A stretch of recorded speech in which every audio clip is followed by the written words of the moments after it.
السلام عليكم ورحمة الله وبركاته. الحمد لله رب العالمين والصلاة والسلام على سيد المرسلين نبينا محمد وعلى آله وصحبه أجمعين ما بعد.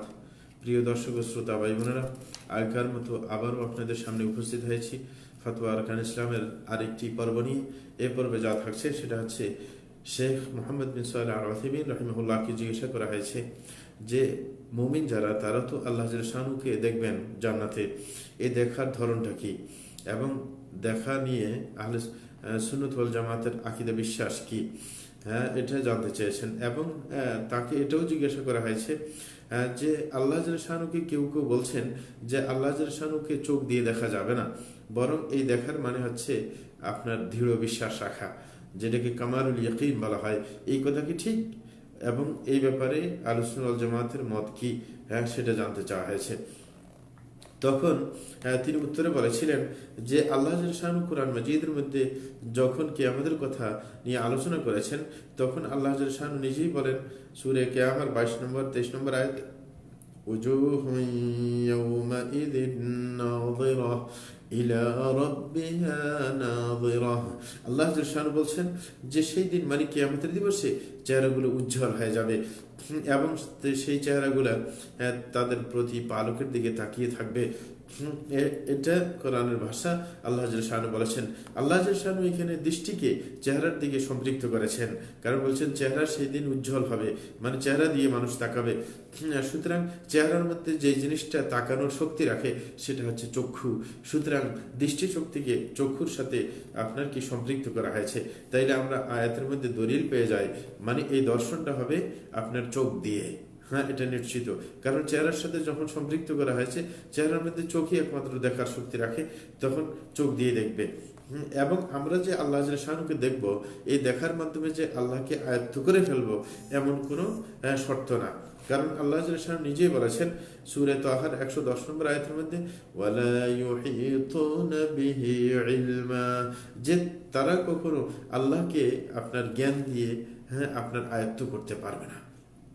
আর এটা আমরা সবাই জানি যে জ্ঞান দিয়ে আয়ত্ত করা কিন্তু ব্যাপক, মানে এটার মধ্যে সম্ভাব্যতা মানে হালকা আছে, যেরকম চোখ দিয়ে আয়ত্ত করা আরো কঠিন। সুতরাং যেখানে জ্ঞান দিয়ে আয়ত্ত করা আল্লাহকে সম্ভব না, সেখানে চোখ দিয়ে আয়ত্ত করবো কিভাবে? এবং যে আপনার চোখ দিয়ে যে আয়ত্ত করা সম্ভব নয়, এটাও কোরআন মাজিদের মধ্যে আল্লাহ শানু ইঙ্গিত দিয়েছেন। সূরা আনআমের 103 নম্বর আয়াতে আল্লাহ বলেন, লা তুদরিকুহুল আবসার ওয়া হুয়া ইউদরিকুল আবসার, যে আল্লাহ শানুকে চোখ আয়ত্ত করতে পারবে না, কিন্তু তিনি দেখতে পারবেন, তিনি আয়ত্ত করতে পারবেন তার সৃষ্টিকে। সুতরাং চোখ তাকে আপনার এমন দেখতে পারবে না যে দেখা মানে আয়ত্তের মধ্যে আসে। সুতরাং এই যে চোখ যদিও চোখ দিয়ে আল্লাহকে দেখা যায়, কিন্তু আল্লাহকে আয়ত্ত করা কখনো সম্ভব নয়। তাইলে দেখাটা চোখ দিয়ে হবে এবং এটা বাস্তব ভিত্তিক দেখা হবে, কিন্তু বুঝতে হবে যে এই দেখার মাধ্যমে আল্লাহকে আয়ত্ত করা যাবে না, কারণ আল্লাহ আয়ত্তের আরো বাইরে। এটাই হচ্ছে আপনার সালফে সালেহীনদের মত, এতে কোনো সন্দেহ নেই। তাহলে সালফে সালেহীনদের মত হচ্ছে চোখ দিয়ে দেখবে, যে চোখটা চেহারার মধ্যে থাকে, এবং এটাই হবে একজন মানুষের জন্য সর্বোচ্চ নিয়ামত। এই নিয়ামতের উপর আর কোনো নিয়ামত নেই, যে সর্বোচ্চ নিয়ামত একজন মুমিনের জন্য আল্লাহর দিকে তাকানো, আল্লাহর চেহারার দিকে তাকানো।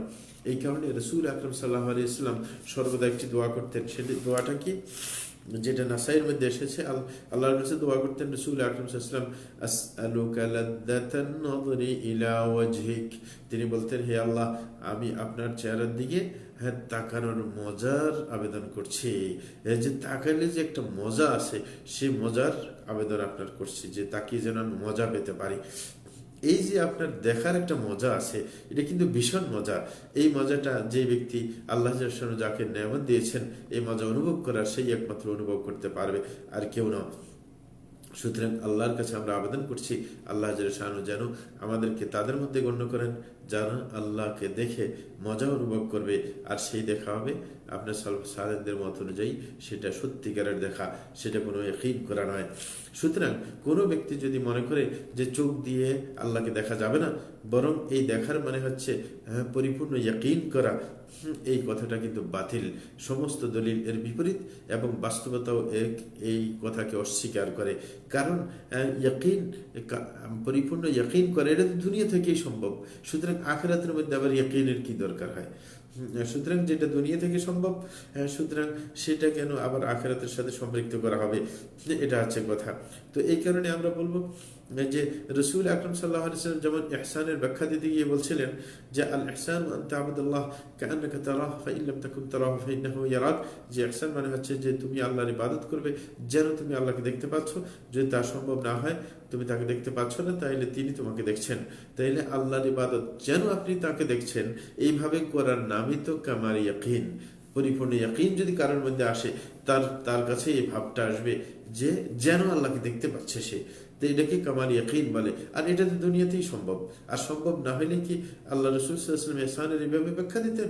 সুতরাং এইভাবে বলা যে যত দেখার উদ্ধৃতি আছে কোরআন হাদিসের মধ্যে, সেখান থেকে উদ্দেশ্য হচ্ছে ইয়াকিন করা, এটা একবারে ভুল ব্যাখ্যা, এতে কোনো সন্দেহ নাই। কারণ তারা মনে করেন যে পরিপূর্ণ ইয়াকিন হওয়া মানে চোখে দেখার মতো, এরকম মনে করে। এটা আসলে কোরআন হাদিসের আপনার বিকৃতি, আর্থিক বিকৃতি, মানে অর্থের মধ্যে বিকৃতি করা হয়েছে। এবং এটা আপনার তাওয়িল বলা যেতে পারে না, যেটার ব্যাখ্যা না, অসম্ভব। বরং এটা হচ্ছে অপব্যাখ্যা বা বিকৃতি আমরা বলবো, যেটা আয়াত এবং কোরআনের এবং হাদিস যেটাকে আপনার কখনো সাপোর্ট করে না। এই গেল আপনার আল্লাহকে দেখার ব্যাপারটা। এখন আরেকটি ব্যাপার আমরা এখানে উপস্থাপন করতে চেষ্টা করব, যে আরেকটি প্রশ্ন শেখ মোহাম্মদ বিন সালেহ আল উসাইমিন রাহিমাহুল্লাহকে জিজ্ঞাসা করা হয়েছে। তিনি বলছেন যে জিনকে মানুষের উপর প্রভাব বিস্তার করতে পারে এবং জিন থেকে বাঁচার উপায়টা কি? এটা কিন্তু খুবই গুরুত্বপূর্ণ প্রশ্ন। অনেকে জিনে আপনার ধরে থাকে, এই কারণে এই ব্যাপার জানতে হবে। তাকে যখন এই প্রশ্ন করা হয়েছে, তখন শেখ মোহাম্মদ বিন সালেহ আল উসাইমিন রাহিমাহুল্লাহ তিনি উত্তর দিচ্ছেন যে এতে কোনো সন্দেহ নাই যে জিন মানুষের উপর প্রভাব বিস্তার করতে পারে। সেটা মানুষকে কষ্ট দিয়ে হতে পারে, যেমন কষ্ট দিয়ে মানুষকে হত্যাও করে দিতে পারে। জিন মানুষকে হত্যা করে, সেটা সামনে দৃষ্টান্ত আসবে, আপনার হাদিস থেকেও ব্যাখ্যা আসবে। এবং কখনো এমন হয় যে জিন মানুষকে পাথর মারে, এরকম হয়। কেউ মরুভূমির দিকে যাচ্ছে, হঠাৎ তার গায়ের মধ্যে একটা পাথর মারছে কে, কিন্তু পিছনে তাকিয়ে দেখা যায় কোনো আর মানুষে দেখা যায় না।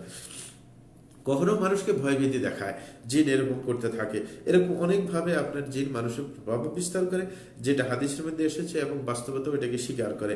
কারণ রাসূল আকরাম সাল্লাল্লাহু আলাইহি ওয়াসাল্লাম একদা এক সাহাবীকে অনুমতি দিলেন নিজের ফ্যামিলির সাথে সাক্ষাৎ করার জন্য এক যুদ্ধকালীন সময়ের মধ্যে। বিশেষ করে এই যুদ্ধ খন্দক যুদ্ধকে বলা হয়, এই যুদ্ধকে খন্দক যুদ্ধ। খন্দক যুদ্ধের মধ্যে একজনের নতুন বিয়ে করছে, তো রাসূল বলছেন ঠিক আছে তোমার স্ত্রীর সাথে সাক্ষাৎ দিতে পারো। এবং সে জোয়ান ছেলে ছিল, তখন জোয়ান সাহাবী ছিল না। তখন সেই ব্যক্তি চলে গেল নিজের স্ত্রীর কাছে, ঘরে গিয়ে দেখলো যে তার স্ত্রী ঘরের দরজার মধ্যে দাঁড়িয়ে আছে। আর আরবদের জন্য এটা খুবই বিশ্রী ধরনের, এটা তারা মেনে নিতে পারে না। তখন সে মন খারাপ করেছে। তখন ওই মহিলা বলল যে তুমি ঘরে ঢুকে দেখো, আমাকে আর রাগ করো না। তখন সে ঘরে ঢুকে দেখে যে তার বিছানার মধ্যে একটা সাপ এরকম মানে গুছিয়ে বসে আছে, মানে তার লেজ কে মুড়িয়ে বসে আছে। তখন তার হাতে তো একটা বর্ষা ছিল, মানে ওই সাহাবী তো যুদ্ধের জন্য তখন প্রস্তুত। তখন তার হাতে বর্ষা ছিল, সে বর্ষা দিয়ে আঘাত করলো, মানে সাপের গায়ে আঘাত করার সাথে সাথে সাপটা কিন্তু মরে গেছে। এবং সাপটা মরার সাথে সাথে ওই ব্যক্তিটা মারা গেছে। এখন বোঝা যাচ্ছে না, কেউ বলতে পারছে না মানে সে আগে মরছে না সাপ আগে মরছে, মানে আঘাত করার সাথে সাপ আগে মরছে না সে আগে মরছে বলা যায় না, মানে একই সময়ে মারা গেছে। যখন ব্যাপারটা রাসূল আকরাম সাল্লাল্লাহু আলাইহি ওয়াসাল্লামের কাছে পৌঁছানো হয় যে ঘটনাটি ঘটে গেছে, তখন রাসূল আকরাম সাল্লাল্লাহু আলাইহি ওয়াসাল্লাম আপনার ঘরের মধ্যে যে সাপ পাওয়া যায়, যে সেগুলোকে মারতে নিষেধ করেছেন, যে সেগুলা জিন হতে পারে। শুধুমাত্র দুই জাতীয় সাপকে মারা যাবে, একটা হচ্ছে আবতার, যে সাপের লেজ কাটা, আর একটা হচ্ছে জাত্তুফিয়াতাইন, অর্থাৎ যার আপনার মাথার দুই দিকে দুইটা কালো কালো দাগ আছে। এইগুলা শুধু এই দুইটা শ্রেণীর সাপ মারা যাবে, জিনে এগুলার বর্ণ ধারণ করে না। কিন্তু এছাড়া বাকি আপনার সাপের বর্ণ ধারণ করতে পারে জিন। সুতরাং আপনার এই জিন অনেকভাবে মানুষকে কষ্ট দেয়, যেরকম হত্যাকাণ্ডের শিকার হয়েছে এই সাহাবী। তাইলে এটা প্রমাণ এই কথার যে জিন মানুষের উপর আক্রমণ করতে পারে, মানুষকে কষ্ট দিতে পারে। হ্যাঁ, এবং বাস্তবতাও এটা সাক্ষী। কারণ অনেক খবর আমরা জানতে পারি এবং অনেক ঘটনা প্রসিদ্ধি পেয়েছে যে মানুষ কখনো এরকম মরুভূমি দিকে হাঁটছে আর তার গায়ের মধ্যে কেউ পাথর মেরেছে, কিন্তু এই দিকে দিক তাকিয়ে দেখছে ওই মরুভূমির মধ্যে কোনো মানুষ দেখা যাচ্ছে না।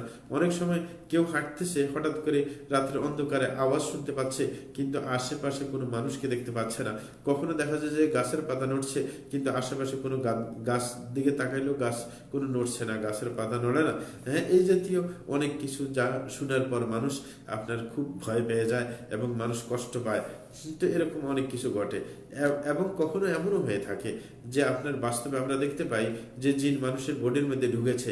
এই ঢুকার অনেকগুলো কারণ আছে। অনেক সময় আপনার ভালোবাসার কারণে, তাকে পছন্দ হওয়ার কারণে জিনে মানুষের বডিতে প্রবেশ করে, অথবা অনেক সময় কষ্ট দেওয়ার জন্য প্রবেশ করে, অথবা অন্য কোনো কারণে হতে পারে। আর এই ব্যাপারটা আল্লাহ শানু আপনার সাপোর্ট দিয়েছেন। সূরা বাকারার 275 নম্বর আয়াতে আল্লাহ বলেন, আল্লাযীনা ইয়াকুলুনার রিবা লা ইয়াকুমুনা ইল্লা কামা ইয়াকুমুল্লাযী ইয়াতাখাব্বাতুহুশ শাইতানু মিনাল মাস। আল্লাহ শানু বলছেন যে যারা সুদ খায় তাদের কথা বলা হয়েছেন যে কিয়ামতের দিবসে তারা যখন দাঁড়াবে তখন তারা ভবঘুরের মতো দাঁড়াবে, যেন তাদেরকে আপনার জিন আক্রমণ করেছে। জিনে ধরা মানুষের মতো সে একবার স্থির হয়ে দাঁড়াতে পারবে না, এরকম আপনার অবস্থায় তার অবস্থা হবে। তাইলে এইখানে জিনে ধরার কথা বলা হয়েছে। এই আয়াতের মধ্যে জিনে যে মানুষের মধ্যে প্রবেশ করে জিনে ধরে, সেটা আল্লাহ জাল্লাহু এখানে স্বীকার করেছেন। এবং আপনার অনেক সময় এমনও হতে পারে যে জিন মানুষের ভিতরে ঢুকে মানুষের মুখ দিয়ে জিনে কথা বলে, যেটা আমরা অনেকের মুখ থেকে শুনেছি, অনেক সময় কেউ কেউ দেখেছিল বটে। এবং অনেক সময় এমন হয় যে কেউ কাউকে জিনে ধরলে যদি কোনো আপনার ঝাড়ফুঁককারী ব্যক্তির কাছে নিয়ে যায়, সে কোরআন আয়াত তেলাওয়াত করে তাকে ঝাড়ফুঁক করে, তখন দেখা যায় যে জিন ওই মানুষের মুখ দিয়ে যে পড়ছে তার সাথে কথা বলতেছে। অনেক সময় যিনি পড়ছেন তিনি অনেক সময় তার থেকে ওয়াদাও নিচ্ছে যে তুমি আর ফিরে আসতে পারবে না এই লোকটার কাছে। এরকম অনেক ঘটনা আপনার প্রসিদ্ধি পেয়েছে সমাজের মধ্যে, প্রত্যেকে অল্প আটটু অনেকে জানি। সুতরাং হ্যাঁ, এই ব্যাপারটা অস্বীকার করার কোনো জো নেই। হ্যাঁ, এবং আরেকটা কথা প্রশ্নকর্তা জিজ্ঞাসা করেছেন যে জিনের অনিষ্ট থেকে আমরা বাঁচবো কিভাবে। তো বাঁচার পদ্ধতি হচ্ছে যে আপনার সহিহ সুন্নাহর মধ্যে জিনের আক্রমণ থেকে বাঁচার অনেকগুলো দোয়া আছে। তার মধ্যে বিশেষ করে একটি হচ্ছে আয়াতুল কুরসি। এই আয়াতুল কুরসি কেউ যদি কোনো রাত্রে পড়ে যদি ঘুমায়, তাহলে সে সকাল পর্যন্ত আপনার শয়তানের আক্রমণ থেকে দূরে থাকতে পারবে, সে নিরাপত্তায় থাকতে পারবে। হচ্ছে কথা। আরেকটা ব্যাপার জিন সম্পর্কে বলে আমরা এই পর্ব শেষ করব, অন্য পর্বে আবার আসবো। সেটা হচ্ছে যে জিন কি, শেখ মোহাম্মদ সালেহ আল ওয়াসিমিন রাহিমাহুল্লাহকে জিজ্ঞাসা করা হয়েছে জিন কি আসলে গায়েব জানে? তখন তার উত্তরে তিনি বলছেন যে জিন কখনো গায়েব জানে না, এবং আকাশ ও জমিনের মধ্যে গায়েব জানেন একমাত্র আল্লাহ শানুহু। আল্লাহ ছাড়া কেউ গায়েব জানেন না। এবং এই ব্যাপারে যদি জানতে হয় জিনের গায়েব জানা সম্পর্কে, তাইলে একটা কোরআন আয়াতই যথেষ্ট। সূরা সাবার 14 নম্বর আয়াতের মধ্যে আল্লাহ বলেন, ফালাম্মা কাদাইনা আলাইহিল মাউত মা দাল্লাহুম আলা মাউতিহি ইল্লা দাব্বাতুল আরদি তাকুলু মিন সাআতিহি ফালাম্মা খাররা তাবায়্যানাতিল জিন্নু আল্লাউ কানু ইয়ালামুনাল গায়ব মা লাবিথু ফিল আযাবিল মুহিন।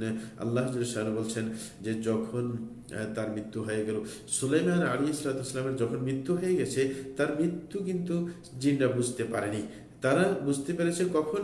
এটা যখন আপনার উই পোকা যখন ওই তার যে লাঠির উপর তিনি ভর দিয়েছিলেন ওই লাঠি যখন খেয়ে ফেলেছে, তখন তারা টের পেয়ে গেছেন। হ্যাঁ, যখন সুলাইমান ইসলাম ওই লাঠি খেয়ে ফেলার পর, ওই পোকা যখন ওই লাঠিটা খেয়ে ফেলছেন, লাঠির উপর ভর দিয়ে তিনি দাঁড়িয়েছিলেন, তখন তিনি পড়ে গেছেন। যখন তিনি পড়ে গেছেন তখনই জিনরা বুঝতে পেরেছে তিনি তো আসলেই মারা গেলেন। এবং তখন তারা বলছেন, আরে যদি গায়েব জানতাম আমরা, তাইলে এই কঠিন শাস্তির মধ্যে আমরা থাকতাম না। কারণ তিনি তাদেরকে কাজ দিয়েছেন, কাজ করার জন্য, বাইতুল মাকদিস তৈরি করার জন্য। সুতরাং এই অবস্থায় তিনি মুহাসসিরিন কেরাম বলেন 1 বছর চলে গেছে, তিনি মৃত্যুবরণ করে দাঁড়িয়ে আছেন, কিন্তু ওরা টের পায়নি। তাইলে এই যে গায়েব যদি তারা জানতো, তাইলে কি কষ্ট করতো খালি খালি? সুতরাং কেউ যদি নাকি দাবি করে সে গায়েবের জ্ঞান রাখে তাইলে সে কাফের, এতে কোনো সন্দেহ নাই। আর যে ব্যক্তি ওই ব্যক্তির কথাকে বিশ্বাস করে যে অমুক ব্যক্তি গায়েব জানে, এই কথা সে বিশ্বাস করে, সেও কাফের। কারণ আল্লাহ নিজে বলেন, কুল্লা ইয়ালামু মান ফিস সামাওয়াতি ওয়াল আরদিল গায়বা ইল্লাল্লাহ, যে হে রাসূল আপনি বলে দিন আকাশ ও জমিনের মধ্যে আল্লাহ ছাড়া কেউ গায়েব জানেন না। সুতরাং আল্লাহ ছাড়া কেউ গায়েব জানেন না। যারা বিশ্বাস করে যে তারা গায়েব জানে, ভবিষ্যৎবেত্তা, তারা এদেরকে আপনার জ্যোতিষী বলা হয়। সাধারণ আমাদের সমাজের মধ্যে জ্যোতিষীরা এরকম সামনের ভবিষ্যৎ খবর দেয়, আর এদের কাছে যদি কেউ যায় তার 40 দিনের ইবাদত বাতিল হয়ে যাবে। রাসূল আকরাম সাল্লাল্লাহু আলাইহি ওয়াসাল্লাম ইবনে মাজাহ হাদিসের মধ্যে এসেছে যে রাসূল বলেন, মান আতা আররাফান ফাসআলাহু লাম তুকবাল লাহু সালাতু 40 ইয়াওমা, যে ব্যক্তি কোনো গণকের কাছে এসে তাকে কোনো কিছু জিজ্ঞাসা করে তাহলে তার 40 দিনের ইবাদত বাতিল হয়ে যাবে। এবং কেউ যদি তাকে বিশ্বাস করে, এটা হচ্ছে শুধু জিজ্ঞাসা করা, কেউ যদি বিশ্বাস করে বসে তাইলে সে কাফের হয়ে যাবে। কারণ সে বিশ্বাসের মাধ্যমে আল্লাহ জাল্লাহু সেই বাণীকে সে অস্বীকার করার শামিল, যে আল্লাহ বলেছেন যে আকাশ ও জমিনের মধ্যে গায়েব জানার একমাত্র ক্ষমতা রাখেন আল্লাহ, আল্লাহই গায়েব জানেন। হ্যাঁ, যখন এই আয়াতের মধ্যে গায়েব আল্লাহই জানেন বলে সাব্যস্ত করা হয়েছে, সুতরাং কেউ যদি মনে করে সে গায়েব জানে অথবা অন্য কেউ গায়েব জানে, তাহলে এই আয়াত অস্বীকার করার কারণে সে কাফের হয়ে যাবে। আশা করি আমরা বুঝতে পেরেছি। এটা আসলে প্রশ্ন উত্তরের পর্ব নয়, তারপরেও মনে হয় দুই একটা প্রশ্ন এসে গেছে, আমরা দেখার চেষ্টা করছি কে কি বলতে চাচ্ছেন। আমাদের একবার বলতে চাচ্ছেন যে আমার একটা প্রশ্ন, আমি একজন প্রবাসী, আমার সাথে একজন হিন্দু লোক মেসে খাবার খায়, সে পাক করে না, এখন তার খাবার খাওয়াটা আমার সাথে কতটুকু ইসলামী দৃষ্টিতে জায়েজ? হ্যাঁ, ধন্যবাদ আপনাকে। আপনি অবশ্যই সতর্ক হয়ে যাবেন, তার সাথে কোনো ম্যাচ করা যাবে না, তাকে খাওয়ানো যাবে না। কারণ আপনার ডিউটির বাইরে, ডিউটি তো কোম্পানি বাধ্য করেছে, একসাথে যদি আপনি ডিউটি করতে বাধ্য হন সেটা তো আছে, কিন্তু এছাড়া আপনার ম্যাচ করে খাওয়া থাকতে যদি বাধ্য না হন, কিন্তু ম্যাচ করে খাওয়া তো কোম্পানি আপনাকে বাধ্য করেনি। সুতরাং এটা সক্ষতা বোঝায় যে ওই বেচারার সাথে আপনার বন্ধুত্ব আছে, তার প্রতি আপনার দুর্বলতা আছে। হ্যাঁ, এই কারণে আপনি তার সাথে খাচ্ছেন। হ্যাঁ, আপনার উচিত যে কোম্পানি যদি থাকতেও বাধ্য না করে আপনার রুমে তাকে, তাইলে আপনি তার থেকে সরে গিয়ে ভিন্ন রুমে থাকা। কারণ রাসূল আকরাম সাল্লাল্লাহু আলাইহি ওয়াসাল্লাম এক হাদিসের মধ্যে বলেছেন, আনা বারীউন মিম্মান সাকানা বাইনা যহরানাই আল মুশরিকিন, যে আমি ওই ব্যক্তির সাথে আমার কোনো সম্পর্ক নেই যারা মুশরিকদের মাঝে অবস্থান করে। আর এখানে তো মুশরিকদের মাঝে না, আপনি তার সাথেই অবস্থান করেছেন। এবং রাসূল আকরাম সাল্লাল্লাহু আলাইহি ওয়াসাল্লাম আরো সুন্দর কথা বলেছেন যে মান জামা আল মুশরিক ওয়া সাকানা মাআহু ফাইন্নাহু মিথলুহু, যে ব্যক্তি কোনো মুশরিকের সাথে উঠা বসা করে এবং তার সাথে বসবাস করে সে তার মতোই মুশরিক। ব্যাপারটা খুবই ডেঞ্জারাস। এই কারণে আপনাকে জাকির ভাইকে অবশ্যই আবেদন করব যে আপনি যথাসাধ্য যদি থাকতে বাধ্য না হন, কোম্পানি আপনাকে বাধ্য না করে, তাইলে আপনি রুম পাল্টে ফেলেন এবং তার সাথে আপনি খেতে পারবেন না, তাকে খাওয়াতে পারবেন না।